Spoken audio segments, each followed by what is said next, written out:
What's going on, everybody? My name is Matt, and I'm joined with Coach. And together we are the FF Mediators. We're proud to be an affiliate of the Fantasy Face Off. And today we're going to be presenting some Dynasty buys and sells. And we're each going to go through and name a few players that we're looking at, give you some reasoning why, and let's just go ahead and jump into it. So, Coach, without further ado. All right, so my first buy, which has been my boy for a while now, is Bo Nix. Bo Nix is a guy that everybody needs to get on. Sean Payton targeted him for a reason.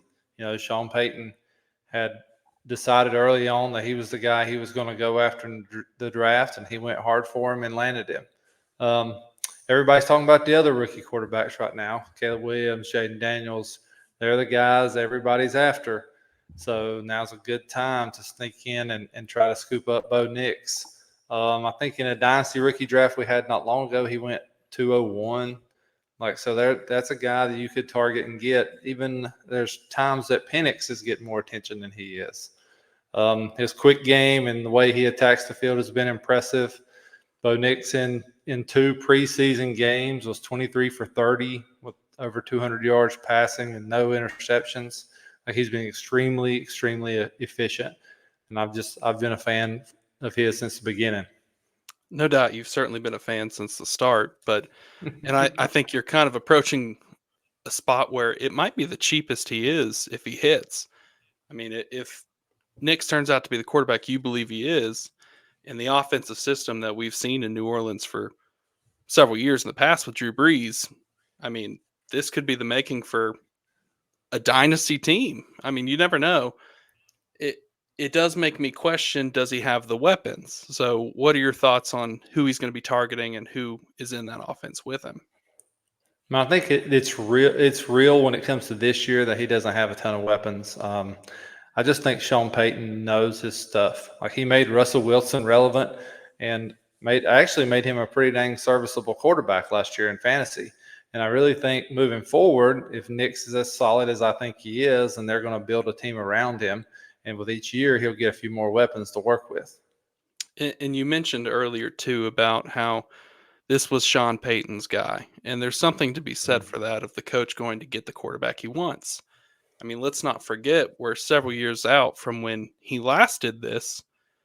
His name was Patrick Mahomes. That's the guy he wanted. He said that's the quarterback in this draft, and he did it again this year. Now, maybe he's just hyping up the person he got stuck with because they picked later, but I'm going to try and take him at his word because, like you said, he's an offensive mind that's been a part of this game for a decent amount of time, and I expect big things. Yeah, well, his quarterbacks just produce. I mean, it's just that simple. It doesn't matter who he has. At minimum, they're okay, which is impressive considering some of the guys he did work with after Drew Brees. Yeah, I mean, survived with Teddy Bridgewater, survived with Taysom Hill. Those are all names that we're not going, yeah, that's who I want. Right. So, all right, well, then I'm going to jump into my first sell of the day, and it is going to be Chris Olave. Chris Olave is someone who I'm comfortable with having on my team, but I have concerns that he's hit his peak value, or at least for the next couple years. The New Orleans offense is something that I'm not exactly thrilled to be a part of. I think Olave is going to be in a capped role. We know what Derek Carr is. We know what Derek Carr can do, and it hasn't equated to being elite fantasy production. What we know is that you can go and buy Olave for, say, a first and a second, somewhere in that range. Maybe it's at a premium right now since the season's about to start. It's closer to 2 firsts. Whatever it is, it just feels like it's too much for me. I'd rather have a lot of the names that are going around Chris Olave. So let's think about it in terms of this.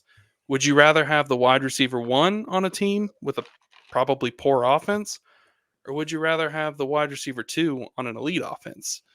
And that makes me think of Devonta Smith. That makes me think of Jalen Waddle. Makes me think of T. Higgins. And those are all names that I want right now. And I'm also comfortable with when having the next few years. If New Orleans goes south this year, then we're going to be looking at probably a rookie quarterback stepping in with a new coach, more than likely too. And that's just something that I feel like isn't talked about enough, because Olave can have all the talent in the world. It doesn't make his situation perfect.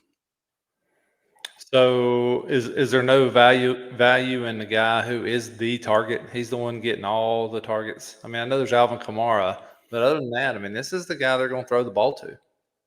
I think there is value in that.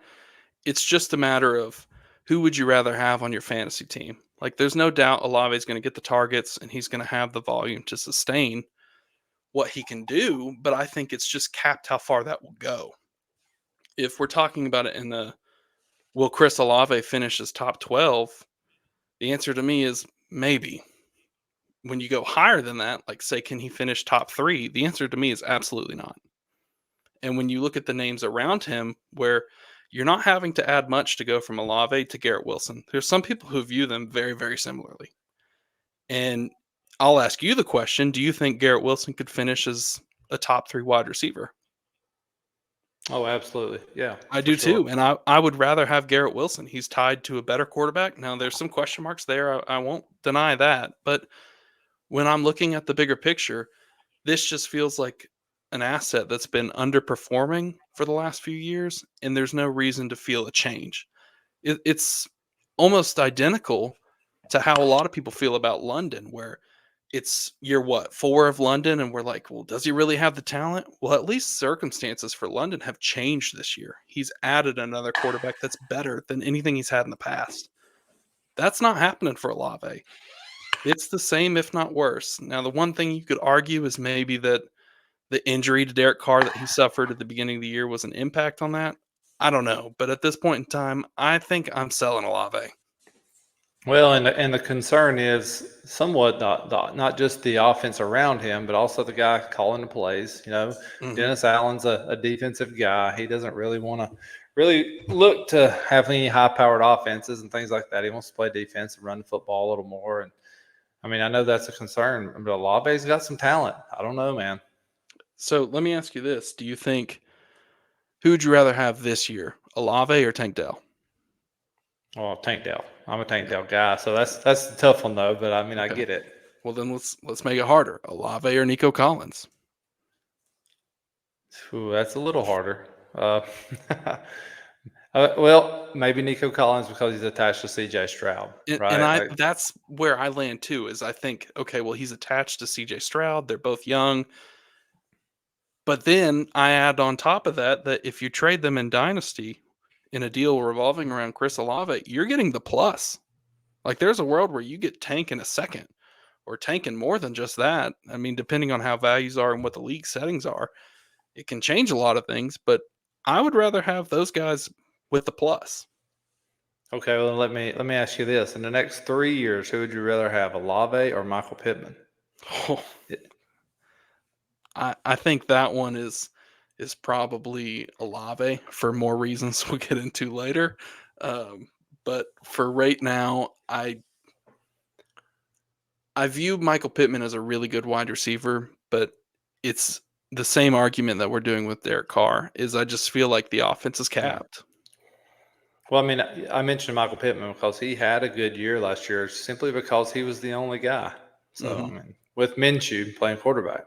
Yeah, and I think that Olave will be good for fantasy. I just don't think that he's gonna maintain the value that he's going at.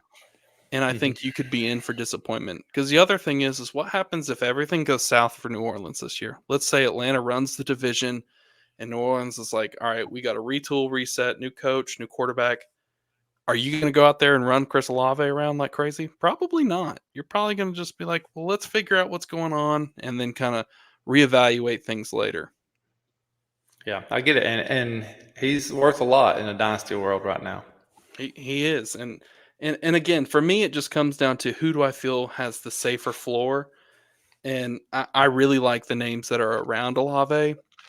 And I love the fact that I can get more on top of the deal. Yeah, totally. So kick us off with your next one there, coach. All right, so my next guy is Jayden Reed. I'm a big buy Jayden Reed guy right now. Um, Jayden Reed's in a crowded wide receiver room. That makes him cheaper than some. Matt LaFleur loves Jayden Reed. I mean, he refers to him as a war daddy. Like, that's the guy he wants to get the ball to.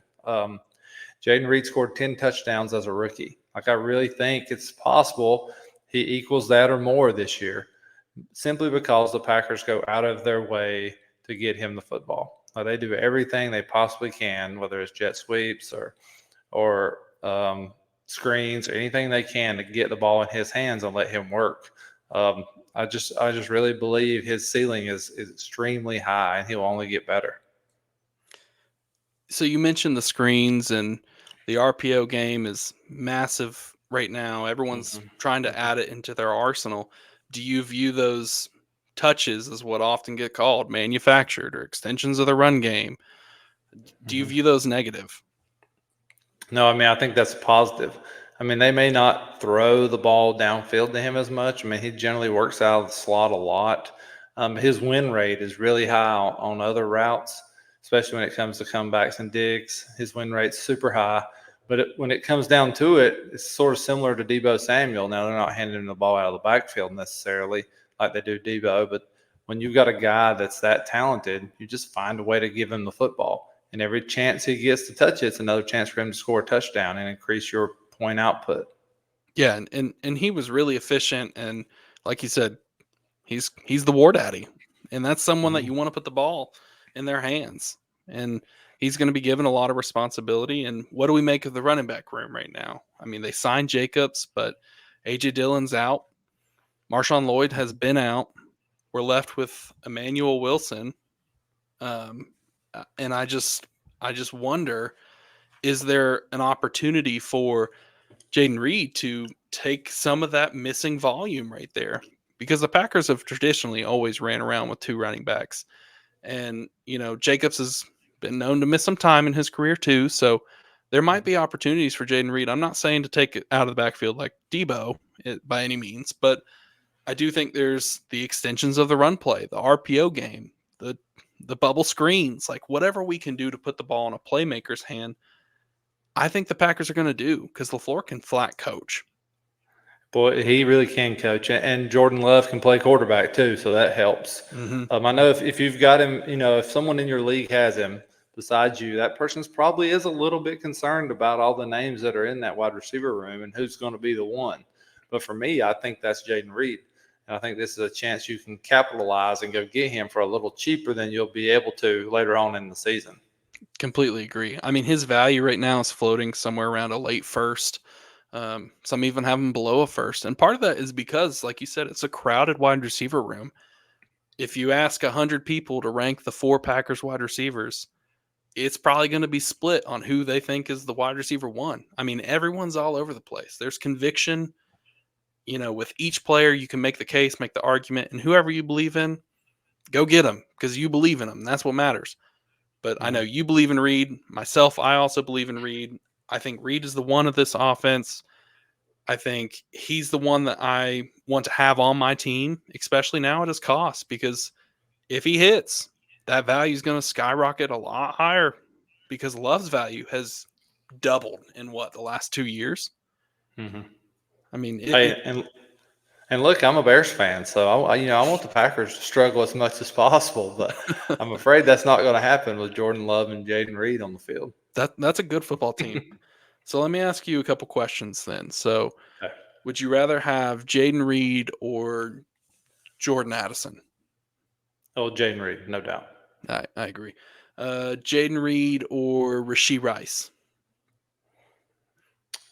I think Jayden Reed, only because Patrick Mahomes really spreads the ball around. Of course, Rashee Rice has a possible suspension looming for this year, but even Dynasty down the road, I think Jayden Reed is a guy I want to have. Although I would love to have Rashee Rice also. Yeah, I'd take Rice on my team too, but I tend to agree with you there. I'll take Jayden Reed. Last one then. How about Zay Flowers? Jayden Reed or Zay Flowers? Oh, give me Jayden Reed. Zay Flowers is a solid option also, but I still believe in Jayden Reed's ability to get in the end zone more than anything else. Completely agree. I think Zay Flowers is somewhat a fool's gold. I think he's good, but I don't think he's great. And we know who's going to be scoring points there, and it's going to be Lamar, it's going to be Derrick Henry, and it's going to be Mark Andrews. And Zay Flowers is just not someone that I want to rely on, especially if I'm viewing him as my wide receiver 2 on my team. I don't want to be in that situation. Right, and I'm not going to pay the price it would take to go get him. Yeah, agree. Yeah. All right, well then let's move on. I'll move into my next sell, which I said more about this later. So this is kind of a hot take here. So hear us out. Let me tell my side, and I'm going to say sell Anthony Richardson. Oh gosh. Now this is a big one, y'all. This is a big one. We have been known as Anthony Richardson haters for quite some time, and I'd like to clear that up a little bit. It's not that we don't recognize the fantasy talent, because we're both the first to admit that, man, if you can rush the ball into your quarterback, sky is the limit. It really is. But watching Anthony Richardson, I have major concerns about his decision making and his ability to throw the ball. And, you and I talk all the time about how a playoff team has to have some semblance of a passing game. And they have one that I think is shaky at best. Richardson is an unproven passer. He's got limited experience in college. I mean, it's the opposite of what your take is with Bo Nix. Bo Nix had 55 games in his college Oh yeah. career? Richardson Oh has yeah. like 12. I just view that caution should be exercised, because if he doesn't hit, then we're talking about a massive bust, especially for teams that went and traded for him. I Mm. mean, his value is somewhere around 2 to 3 firsts, depending on your league. And that's a price I'm not paying. I'd rather have other names that are safer, that I know will at least have value for the next few years, because we know these things change fast with young quarterbacks. I mean, look at Justin Fields. Would you want Justin Fields on your roster right now? It's kind of scary. It's dicey. Yeah, the Bears fan is saying no, we don't want that. And, we're also only, 3 years removed from when Trey Lance was worth 3 firsts, and he hadn't even played a down. Mhm. And now he's a third on a good day. So I just think that there's a world where the value has hit too high on Richardson, where I'm willing to cash out now and go get a big name quarterback and a first on top of that. That's fine with me. I'm all for that. Or go get a quarterback and a wide receiver, because there's a world where this doesn't hit, man. Yeah, and there was a time when people thought Justin Fields was going to break fantasy too. I mean, and people were paying a ton to have him on their team, and at the end of the day, he just was not a great quarterback. Like, if he was playing quarterback and he was Pittsburgh's starter this year, he would probably be relevant because of his ability to run the ball. Like, I understand that. That makes somebody fantasy relevant for sure. But if you're not a good quarterback, then people are ultimately, they're not going to play you. And sometimes when you watch Anthony Richardson play, it's like he doesn't see the field at times. He gets a little nervous and he'll just check it down, which is some of the same things I watch Fields do at times. And then he looks down the field. Next thing you know, there's a turnover. I mean, we were talking about a guy that Indianapolis didn't trust to throw more than 15 passes 2 out of the 4 games he played in last year. I think Matt's right. Like, we're not saying he's going to be bad. He may be amazing. But we're just saying pump the brakes on this guy a little bit. Like, ease up. His value is so high. And if you want to hold him right now, then that's fine too. I get the, why sell? But I just see when someone hits that high of a value, I have a hard time not moving them, especially when I don't have conviction myself. So if I'm sitting at a team where I feel like I can win, or he's my QB3, then I'll run with it and just see what happens maybe. But I'm not in any of those situations personally, and so if I was, I would be moving them, because I just think the value's too high. I'm going to take advantage of that because people will pay right now. Well, and it sort of feels like one of those things where he's going to be amazing fantasy producer or really bad. Like, it doesn't feel like one of those things where he's going to be somewhere in the middle for the next 3 to 5 years. You know what I mean? And that's a good point, because I think part of that correlates with the lack of ability to pass the ball. So he'll be mediocre if he can rush the ball for 70 yards and, have 170 passing yards and 2 interceptions. Like, his fantasy day won't kill you. But we know that NFL teams aren't watching for fantasy box scores. They're looking for wins and losses, and they're looking to see if you can stuff the stat sheet with things that matter. And his rushing ability, if you're going to have a rushing quarterback like that, you kind of have to commit to it like the Ravens do. Like they commit to the rushing attack with the quarterback. And I don't think that the Colts are going to be able to kind of live on that fence like the Bears tried to do with Justin Fields. Well, yeah, and the other question is, can you remain healthy during that time? Last year he did it in 4 games and couldn't survive after that. So that's another question. But it really comes back to his value is super high, and you can get a king's ransom for him and get a guy that's proven if you want to that can help you go win a title right now because everybody wants Anthony Richardson. Now's the time to look elsewhere if you're trying to win. That's what I think. Yeah, and to give credit to what you're saying too, let's look at the names that are around that. Would you rather have Anthony Richardson or Kyler Murray? Yeah, I've been a proven Kyler Murray questioner, but I think he's more proven than Anthony Richardson. I think he is, and I would think I would rather have Kyler Murray. Okay, Anthony Richardson or Herbert?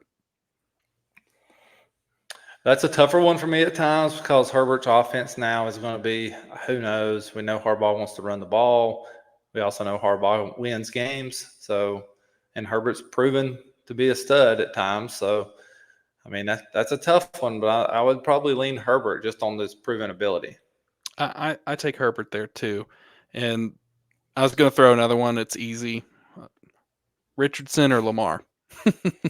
Yeah, that's easy. Yeah, give me easy. Lamar all day. It's Lamar. Yeah. And I say that to kind of point out the fact that in Dynasty, they're not that far apart in value. Like there's a world where you can get a swap or you can add something small and come back with Lamar. And I would feel way better with Lamar than I would with Anthony Richardson.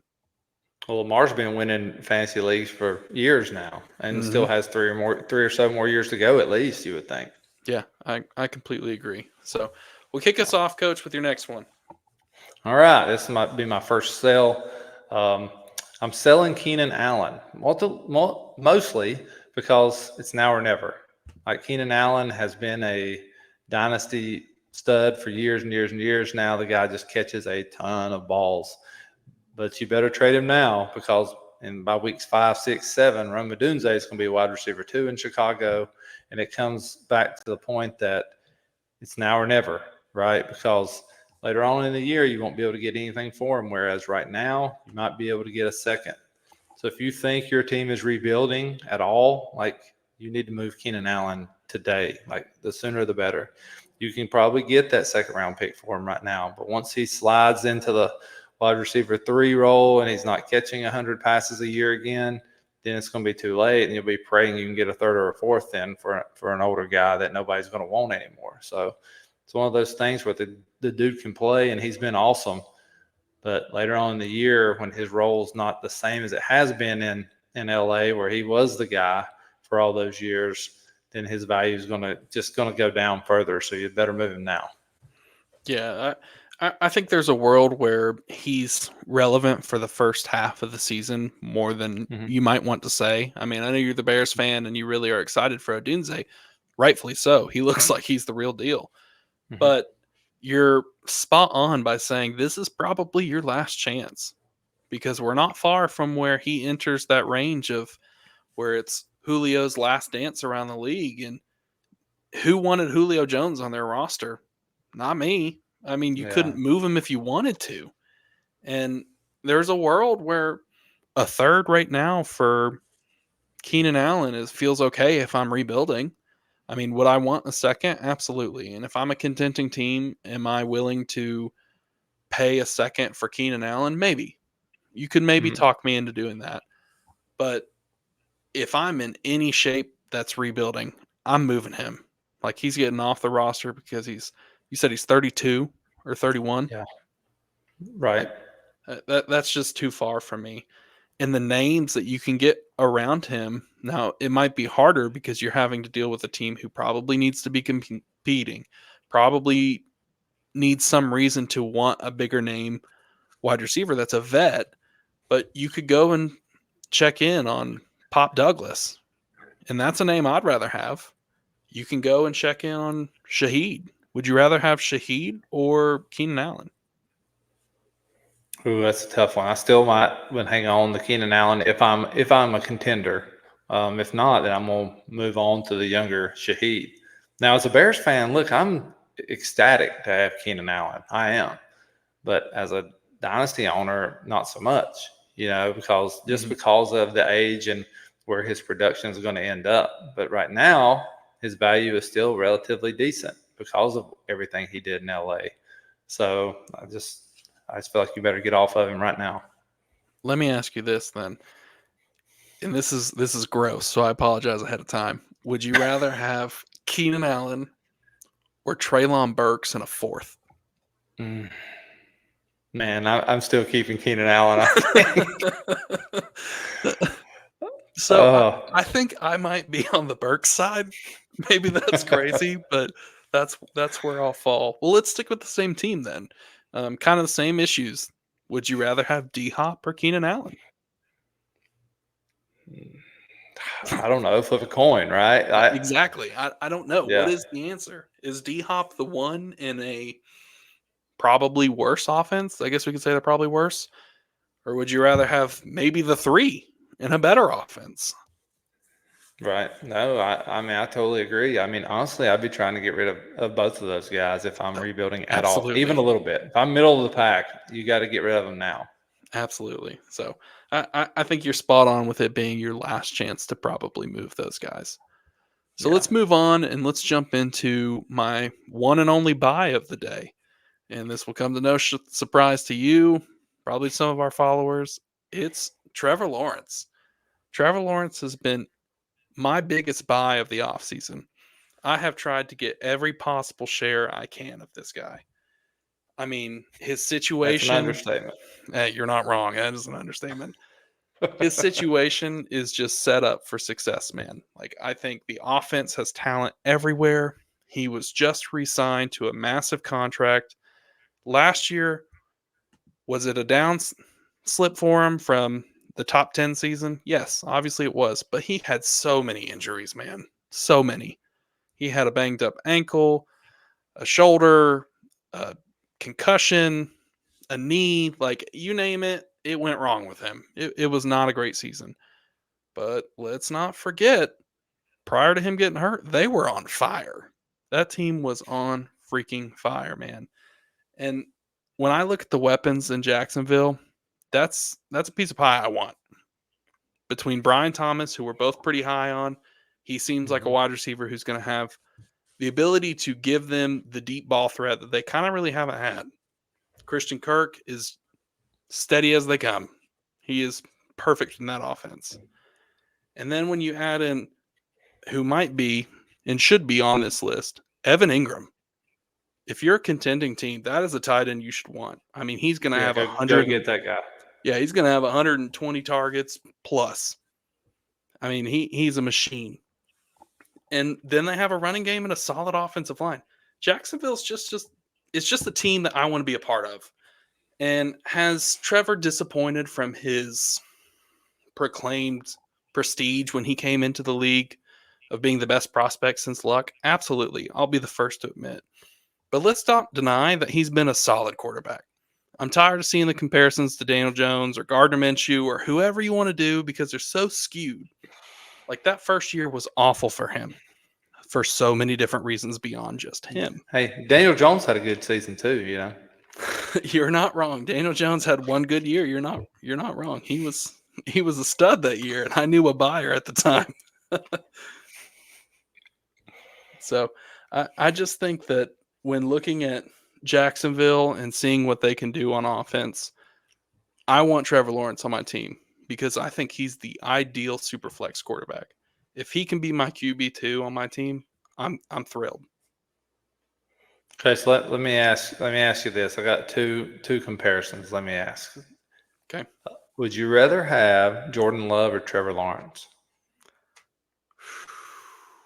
That's tough. And I think I'm gonna stick with Trevor because I think he's got the rushing upside.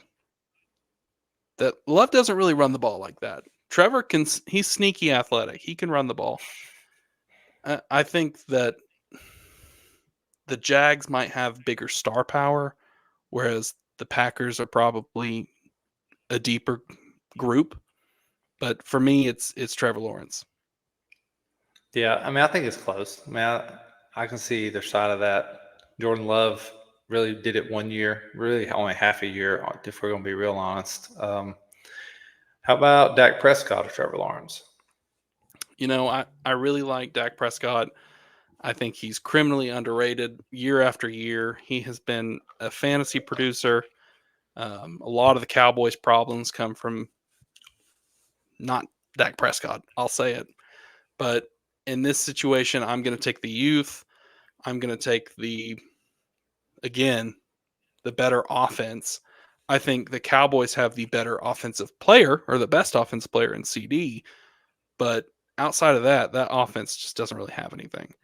And the Jags have one of everything. And that's something that I'd rather be attached to. Okay, one more. I got one more. Kyler Murray or Trevor Lawrence? That's a good one because then we start to hit all right, well, how much does rushing impact my evaluation or, Mm-hmm. adding a player to my team?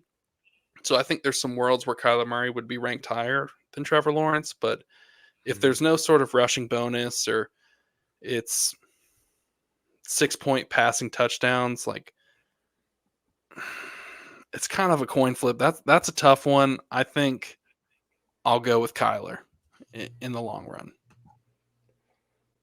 Okay, see, I would go Trevor Lawrence actually there, but Really, that surprises me actually. So, and I've been a Trevor Lawrence. I've been down on Trevor. you So have we have disagreed about this for a long time.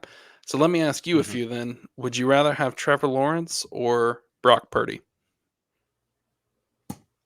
Ooh, I think I'd rather have Brock Purdy, and I'm just going off. Some of that's offensive scheme, talent around him, proven talent around him, and proven offensive genius making the play calls Yeah, too. coaching is a big one in that. I Hmm. think I lean Trevor over Brock Purdy, but I think they're pretty close. Um, all right, here's one for you: Trevor or Tua? See, I would probably lean Trevor, even though I'm a Tua believer and I love his offense and I love the talent around him. His health terrifies me. I mean, I've had Tua and traded Tua a million times, so it's a tough one. I'm going Trevor on health alone. No, that's fair, and I don't think there's a crazy world for someone to have Tua above Trevor. I mean, again, for us, when we've discussed this, health is a major proponent of where we fall on Tua. So, Right, absolutely. and you've kind of shifted on that a little bit to your credit. I mean, he's played well, no denying that. Yeah, I've been all over the place with Tua. I mean, honestly, so. Well, I think that's going to wrap up our dynasty buys and sells. So just to recap, Coach is saying buy Jayden Reed, buy Bo Nix, and sell Keenan Allen. And I am saying sell Chris Olave, Anthony Richardson, and buy Trevor Lawrence. Before we get out of here, Coach, let's fall into our weekly waiver review and go check the waiver wire and see if there's any names out there that we need to be looking at in dynasty leagues. Obviously, this is dependent on format for availability and bench spots, but any names sticking out to you, Coach? Well, there's not a ton available out there in Dynasty right now. The thing about Dynasty is there's so many roster spots. A lot of them get filled up. So, I mean, I go deep dives constantly anyway. I try to add nonstop. You fill your taxi up and you add players just to see what sticks. Mm-hmm. Justin Watson jumps out at me. I think he's only rostered in like 10% of leagues. Well, the Chiefs, Hollywood Browns out. Rasheed Rice could be looking at a suspension any day now. You never know. Watson is a dude that has scored a couple touchdowns a game at random when you least expect it. So he could be a guy that you just sit on your bench and see what happens. That's possible. Yeah. And you mentioned the Rice suspension. Will it come this year? I don't think it will, but will one come in the future? Probably so, but I don't know. Mm-hmm. There's a lot of Right. speculation around that, but you're not wrong. And either way, Hollywood's out. So that's someone we're subtracting from that offense. And Mm-hmm. Watson's been a Right. known producer in that offense. Mm-hmm. Right. And, And Patrick Mahomes spreads it around. So. mhm. And we mentioned earlier about the Packers running back room. With the signing of Josh Jacobs, A.J. Dillon is now out with injury. And then we're dealing with Marshawn Lloyd, who's been injured. I did see he was back at practice, I believe. So that's good news for the Packers. Good news for managers there who drafted Marshawn Lloyd in rookie drafts. But a name to add is Emmanuel Wilson. He might be the handcuff. He might be the 3. I don't know. Either way, he's 59% rostered, and he should be on someone's team. Well, I mean, I totally agree. I mean, he's the handcuff right now. You got to try to see what happens. Jacobs has gotten hurt in the past. Who knows what's going to happen with Lloyd?